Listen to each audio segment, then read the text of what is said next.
दुनिया की सबसे बड़ी सच्चाई क्या है? वो है मृत्यु। और सबसे बड़ा डर क्या है?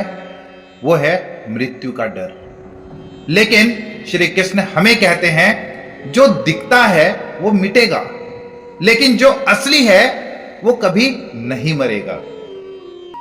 जब किसी की मृत्यु होती है हम कहते हैं अब वो नहीं रहे, पर क्या वो सच में नहीं रहे?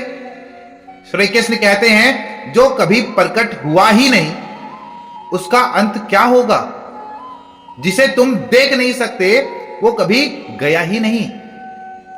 कई लोग कहते हैं मुझे नहीं पता आत्मा है या नहीं। श्री कृष्ण उन्हें भी जवाब देते हैं अगर तुम मान भी लो कि सब जन्म और मृत्यु का चक्र है, तब भी शोक का क्या मतलब? यह तो प्राकृतिक प्रक्रिया है।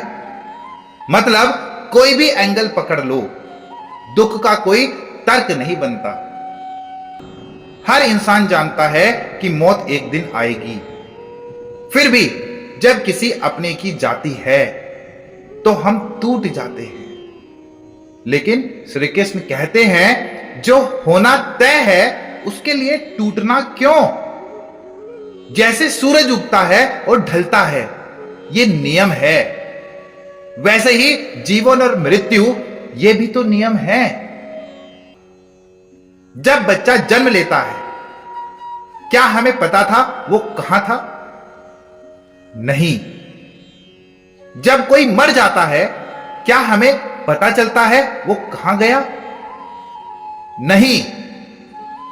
कृष्ण कहते हैं बीच की ये जो जिंदगी है बस एक आया और गया का सफर है। फोकस उस आत्मा पर करो जो इस शरीर के अंदर है। आप भी सोच रहे होंगे ये आत्मा वात्मा सब थ्योरी ही तो है, और यही श्री कृष्ण भी कहते हैं आत्मा को समझना आसान नहीं है।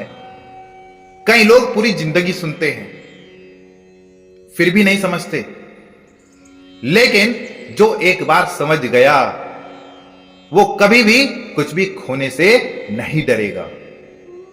मौत का डर हमें तोड़ता है, लेकिन श्री कृष्ण उस डर को जड़ से काटते हैं। कहते हैं तू खुद को पहचान, शरीर नहीं आत्मा है तू। तो फिर किसी के जाने का गम क्यों?